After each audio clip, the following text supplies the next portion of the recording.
James Hyim was living with two guardians, David Sharp and Jennifer Lynn Snyder, in the 20 block of Manchester in West Youngstown at the time of his disappearance. Sharp and Snyder had been granted temporary legal custody of him in April 2001. James's mother lived in Japan, and James himself had spent most of his early life there. His father was unable to care for him due to a drug addiction. Snyder was the sister of James's father's ex-wife. A photograph of Sharp is posted with the case summary. James's guardian stated that they last saw him at their home on January 3, 2002, and he has never been heard from again. In March 2002, Sharp and Snyder were charged with child endangerment in connection with James's disappearance because they had not reported him missing for 28 days.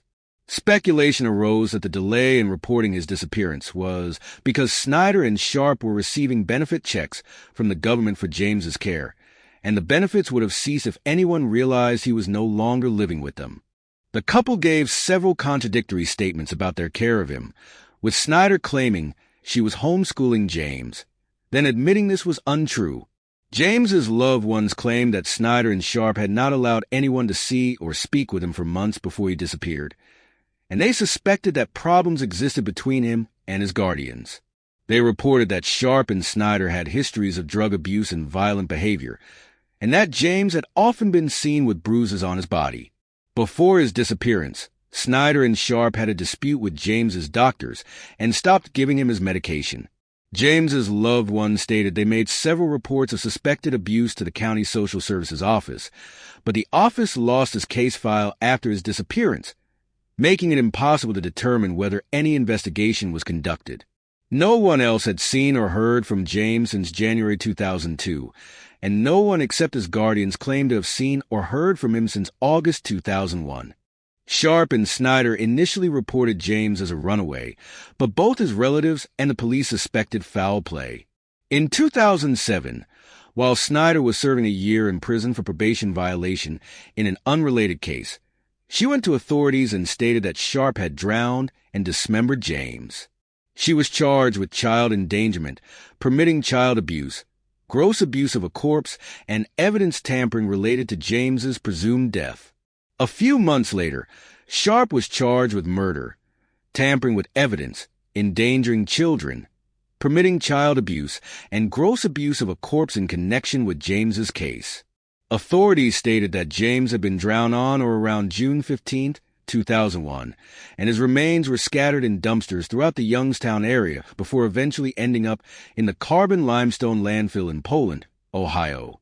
Snyder could have faced up to 23 years in prison if convicted of all charges, but in December 2007, she pleaded guilty to child endangerment and abuse of a corpse and was sentenced to 4 years in prison. In February 2009, a week before his trial was scheduled to begin, Sharp pleaded guilty to reckless homicide, attempted tampering of evidence, and gross abuse of a corpse. He was sentenced to the maximum term of 7.5 years in prison. Investigators are still searching for James's remains, and foul play is suspected due to the circumstances surrounding his case.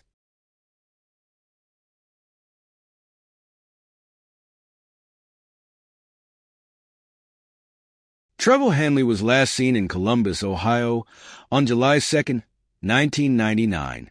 At the time, he was walking to the residence of a 19-year-old friend, Dolan Green, who lived in the 1200 block of Republic Avenue. Trevor never returned home, and his grandmother reported him missing on July 3rd. After Trevor's disappearance, investigators conducted a search of Green's home and discovered significant evidence of a homicide. Among the evidence found were bloodstains, spent bullets, shell casings, handguns, and clothing, as well as Trevor's personal identification. Investigators also noted that a piece had been cut out of the living room carpet. According to police documents, Green was a member of a gang known as the Bloodstone Villains. Trevor had reportedly expressed interest in joining the gang and may have been subjected to a violent initiation ritual, which could have involved a severe beating. Green had a criminal history, with most of his offenses being violent in nature. Just a few days before his disappearance, on June 28th, Trevor's grandmother reported that her grandson had been shot in the hand by an unknown assailant while walking near his home. After the shooting, Trevor went to Green's house for assistance. Green drove Trevor and his grandmother to the hospital, where Trevor's injury was treated and placed in a cast. However, sometime later, Trevor reportedly confessed to his grandmother that he had not been attacked. He admitted to accidentally shooting himself while at Green's home. Authorities have not determined whether this shooting incident was connected to Trevor's subsequent disappearance. Authorities believe Trevor is deceased and that Green is the prime suspect in his death. However, Green has never been charged with any crimes related to Trevor's disappearance. At the time he went missing, Trevor lived in the 1300 block of Republic Avenue in Columbus with his grandmother, who had raised him and his younger brother since infancy. Trevor was a student at Medina Middle School and was described as someone who loved books and sports.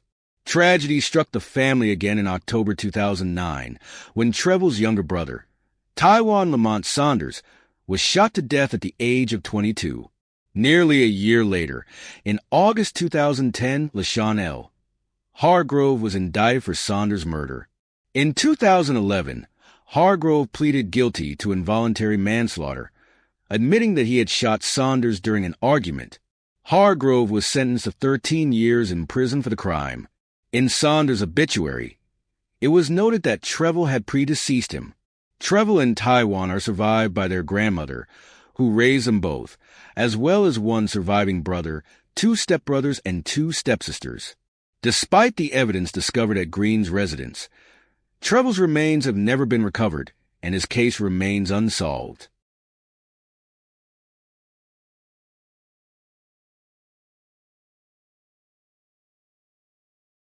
Billy Groff was last seen by her husband, Ed Groff, near Westview Avenue in Hubbard, Ohio, at approximately 7:30 p.m. on July 4, 1977. She lived in the 300 block of Westview Avenue with Ed and their 2 children, aged 10 and 7. At 10 p.m. that evening, Billy was on the phone with a female friend when she suddenly ended the conversation, saying, "They are coming up the driveway. I have to go. I'll see you tomorrow." It remains unclear who she was referring to as they, but Ed and the children were not at home at the time. They had been attending a community ox roast in celebration of Independence Day. The 2 children returned home at 11 p.m. with their aunt and grandmother, but Billy was not there. Ed arrived home later and claimed he did not know where she was. He waited 2 days before reporting her missing. Billy left behind all of her clothing and personal belongings and has not been heard from again. Ed's behavior following Billy's disappearance raised suspicion. He reportedly showed little interest in locating her, but did provide police with a 4-page manifesto listing her perceived shortcomings. According to the Groff children, who are now adults, Ed instructed them not to discuss their mother. They also recalled their father having a violent temper. Friends of the couple described Ed as controlling and abusive. One friend stated that Billy confided in her about the abuse, even showing her photos of a bathroom door that Ed had broken. Billy allegedly told the same friend that she planned to divorce Ed and had arranged to give the friend money to keep for her in secret on July 5th, one day after she vanished. On the day Billy disappeared, Ed's mother reportedly witnessed him walking out of the woods carrying a shovel. When questioned, Ed claimed he had been digging up a plant at Billy's request, though he had not actually brought anything back. Ed's sister was skeptical of this explanation. Billy was a 1966 graduate of Farrell High School in Pennsylvania and worked as a dance teacher at the time of her disappearance. Although her family and friends strongly suspect Ed's involvement in her disappearance, no one has ever been charged in the case. Billy's disappearance remains unsolved, and her living loved ones continue to seek answers.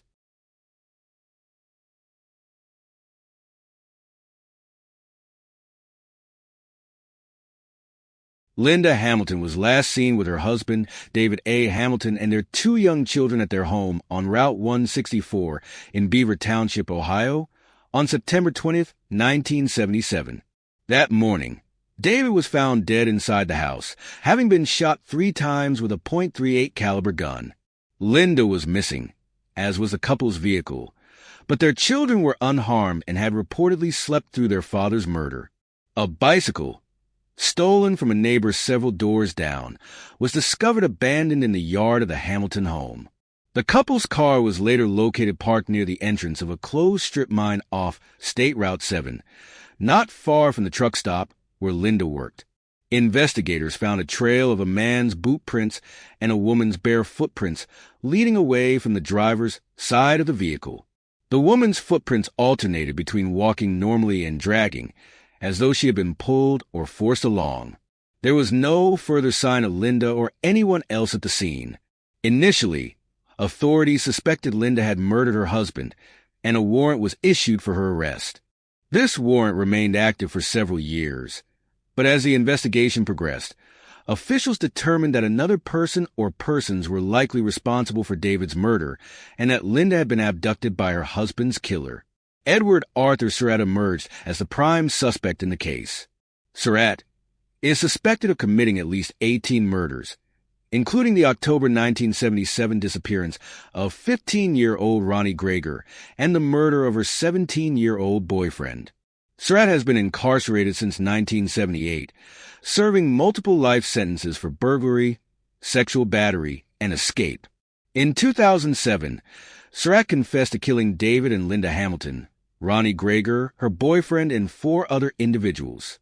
He claimed that Linda's body was unrecoverable. In exchange for his admissions, Surratt requested a transfer from his Florida prison to a facility in South Carolina, though this request was not granted, and he remains in Florida. Authorities expressed skepticism about his vague statements and stated they needed more detailed confessions to substantiate his claims. As a result, Surratt has never been charged in connection with David Hamilton's homicide or Linda Hamilton's disappearance. Foul play is strongly suspected in Linda's case, which remains unsolved.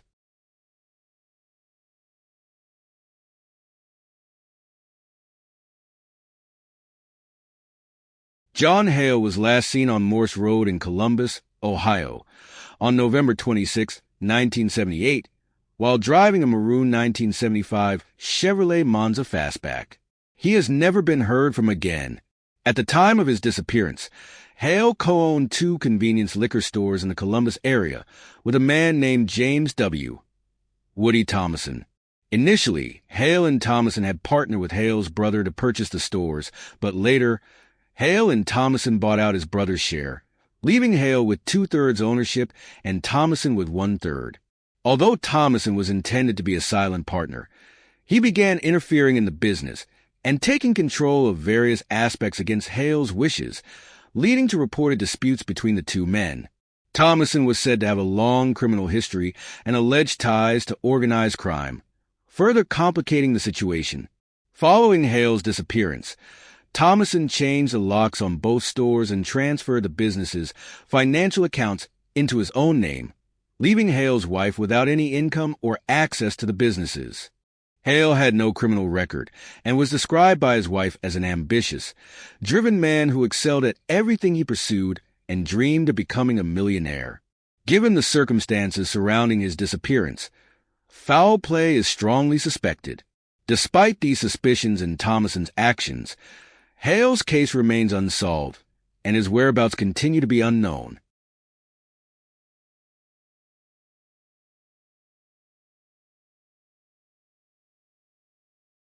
Terry Jo Ham was last seen in Lancaster, Ohio, on January 26, 2015. Her husband of 17 years, Jeffrey Scott Ham, reported her missing on January 31st, claiming she had simply walked out of their home without taking any clothes, medication, or her vehicle. Scott described Terry's disappearance as completely uncharacteristic, noting that she didn't work and spent most of her time at their residence in the 1400 block of East Chestnut Street. Terry has never been heard from again, and in the days following her disappearance, authorities began to question Scott's account of events. When police searched the couple's home after her disappearance, Scott was arrested for heroin possession. Further investigation revealed a history of domestic violence in the Ham household. Police had been called to their residence 10 times in the year prior to Terry's disappearance, often for domestic disputes. Terry had accused Scott of repeatedly assaulting her and noted his struggle with drug addiction. She had expressed a desire to obtain a restraining order against him, but never followed through. At one point, Scott accused Terry of attacking him with a knife and claimed she had an alcohol problem and needed help.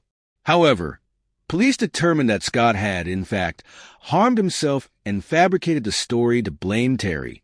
On March 17, 2015, nearly 2 months after Terry was last seen, Scott was indicted on multiple charges, including kidnapping, robbery, evidence tampering, gross abuse of a corpse, and aggravated murder. The prosecution alleged that Scott had strangled Terry with a belt, disposed of her body in an unknown location, and discarded her personal belongings, including her phone, purse, eyeglasses, and the murder weapon. In 2016, Scott reached a plea agreement with prosecutors and pleaded guilty to the charges. He admitted in court that he had killed Terry, stating he had snapped and lost his temper. During the proceedings, Scott told varying accounts of the murder, but claimed he was unable to recall the exact location where he had disposed of Terry's body. He made attempts to assist authorities in locating her remains, but was unsuccessful. In court, Scott expressed remorse for his actions, saying he deserved the death penalty. He was ultimately sentenced to 28 years to life in prison for Terry's murder. Despite Scott's confession and conviction, Terry Jo Hamm's body has never been recovered.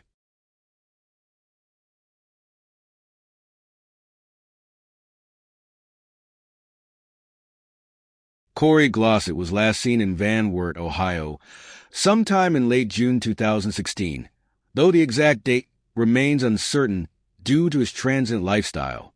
His father last heard from him on June 16th, his birthday, and on June 24th, Corey was bonded out of jail by a friend, Dale H. Gear. Corey spent the night at Gear's home in Middle Point, Ohio, before being dropped off in Van Wert the following morning. Nearly a month later, on July 21st, Corey's father reported him missing. Born and raised in Van Wert, Corey had graduated from Lincoln View High School, but had been drifting between various locations in Van Wert, Delphos, Middle Point, and Lima, Ohio, at the time of his disappearance. Before vanishing, Corey mentioned plans to travel to Knoxville, Tennessee, though it's unclear whether he ever made it there.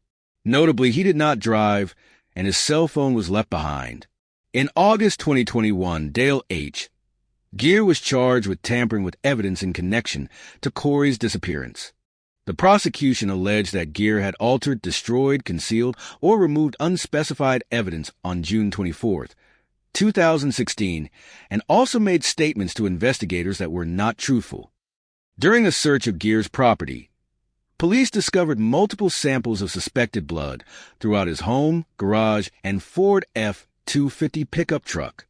3 of those samples were confirmed to be Corey's blood, and investigators noted the quantity was inconsistent with a minor injury, leading them to suspect foul play.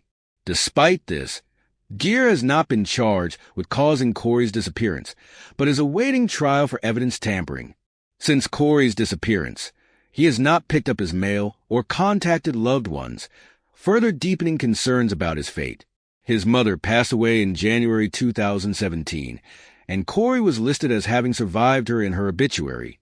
The case remains unsolved, and investigators continue to search for answers.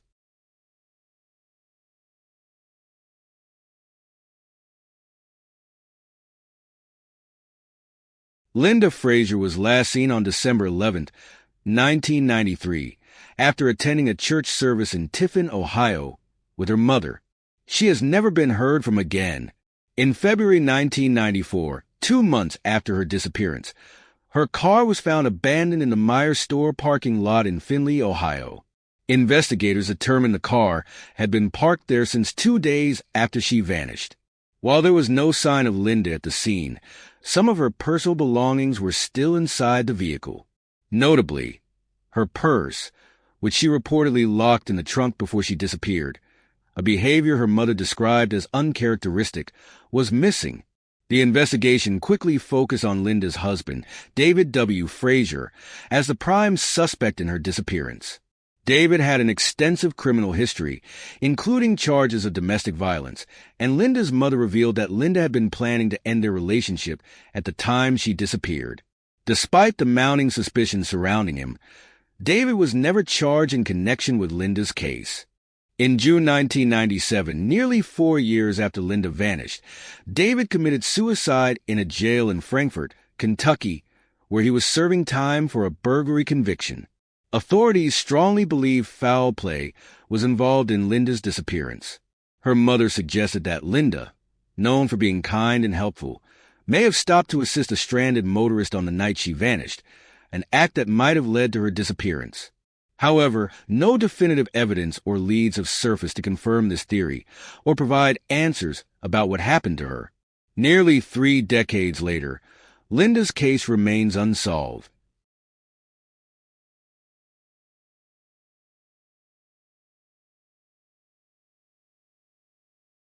Tracy Evans Hill was last seen in Columbiana County, Ohio, on June 7, 2001, when she went to her temporary job at a machine shop, Duo Corp., in North Lima, Ohio. She had been employed there for just 6 weeks by the time of her disappearance. The following day, a woman claiming to be Tracy called in to report her absence from work.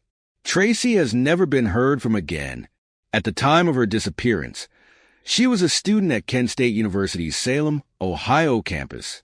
Her family reported her missing on June 17th after receiving a call from a college official about her unexplained absences from classes.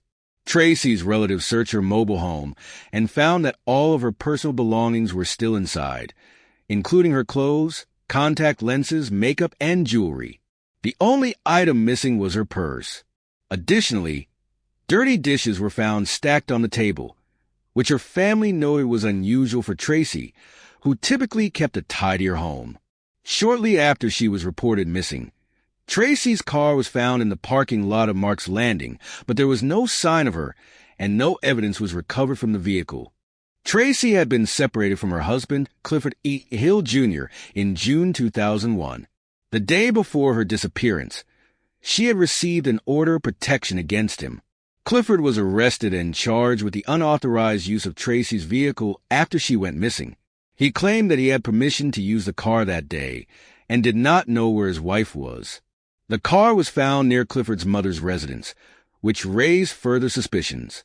Although Clifford was convicted of several unrelated charges, including unauthorized use and theft, he was sentenced to prison for other offenses. After his release, he was convicted in 2004 for an armed robbery of an Amish buggy, a crime that yielded only $6 and a Bible. In 2009, Clifford was arrested again for shooting a man during a home invasion robbery and was sentenced to 23 years in prison. He has maintained his innocence in Tracy's case, but he remains a person of interest. Tracy's family believes she was murdered and that her body may have been disposed of in Wayne County, but there is little concrete evidence in her case. Despite numerous searches by law enforcement, nothing related to her disappearance has been found. No arrests have been made in connection with Tracy's case, but foul play is suspected due to the fact that she has not contacted anyone since her disappearance. Tracy is a graduate of Waynedale High School, and some agencies list the location of her disappearance as Rogers, Ohio.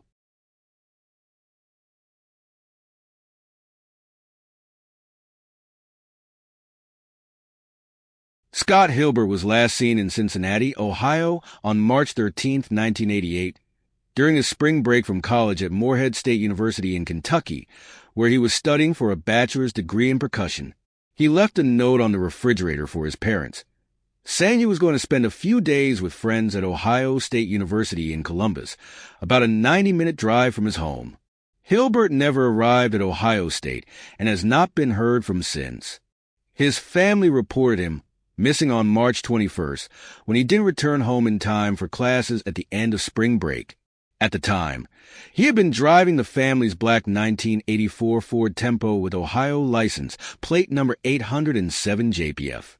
On April 1st, the car was found abandoned on a dead-end road in the desert, northeast of Littlefield, Arizona, in the Beaver Dam Mountains wilderness area near the Utah border, about 700 miles from Hilbert's home.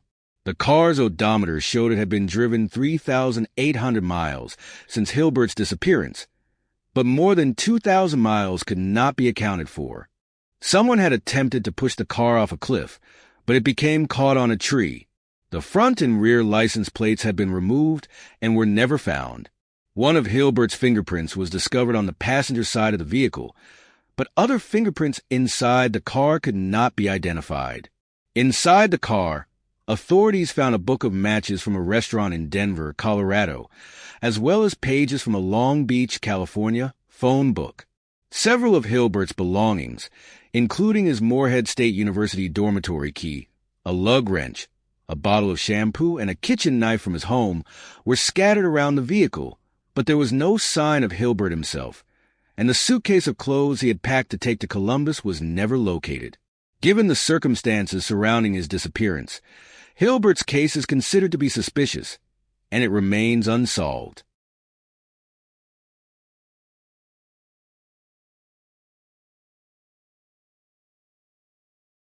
Tiffany Papes was last seen on June 13, 1980, in her hometown of Maple Heights, Ohio, a quiet suburb of Cleveland. She had gone to the local convenient food mart that afternoon to buy hamburger buns for her family and was last seen leaving the store at approximately 2:45 p.m. Her destination was her family home, just half a block away, but Tiffany never made it there. By 3 p.m., when Tiffany had not returned, the search for the 8-year-old girl began. At the time of Tiffany's disappearance, her father was at work and was quickly cleared as a suspect.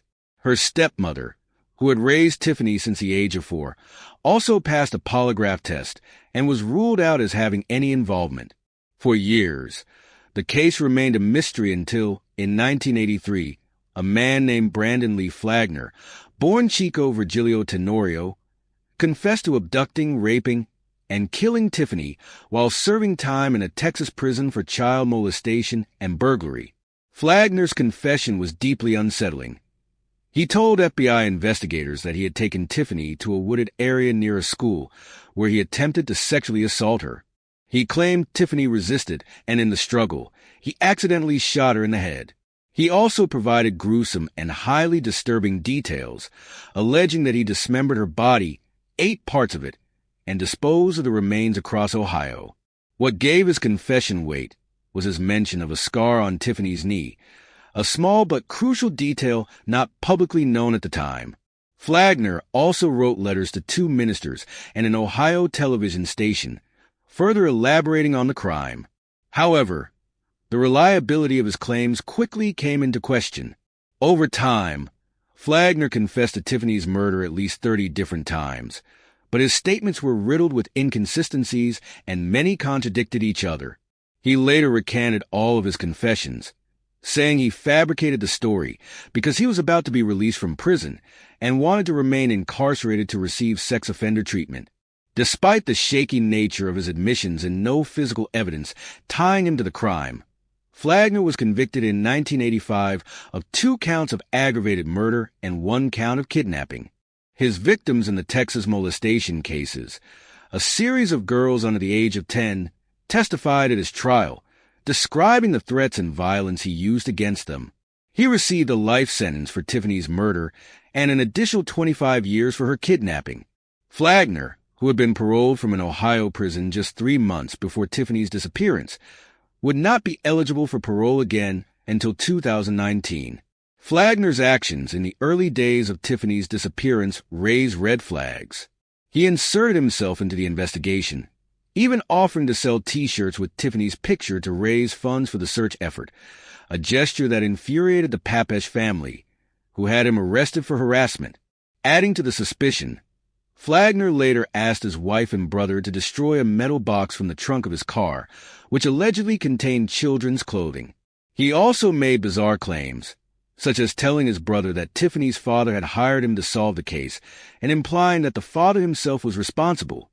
Despite his conviction, doubts have persisted about Flagner's guilt. His time card from STACO, his workplace in Creston, Ohio, located about 40 miles from Maple Heights, indicates that he was on the clock until 2:15 p.m. on the day Tiffany vanished. This timeline would have made it nearly impossible for him to abduct her at 2:45 p.m. Some skeptics have suggested a co-worker punched his time card for him, but all of his colleagues denied this, and his employer noted that Flagner's absence would have disrupted the production line, which required 5 workers to function. Flagner's past as a convicted child molester and his own claims of having assaulted over 400 girls have clouded the case further. While his criminal history painted him as a likely suspect, investigators and even members of Tiffany's family remain unconvinced of his involvement. Many believe that Flagner's confessions were fabricated or unreliable, and that the real perpetrator of Tiffany's disappearance remains unidentified. To this day, Tiffany's remains have never been found, and her disappearance continues to haunt her family and the Maple Heights community. Whether Flagner was truly responsible or not, the search for the truth and for Tiffany has never truly ended.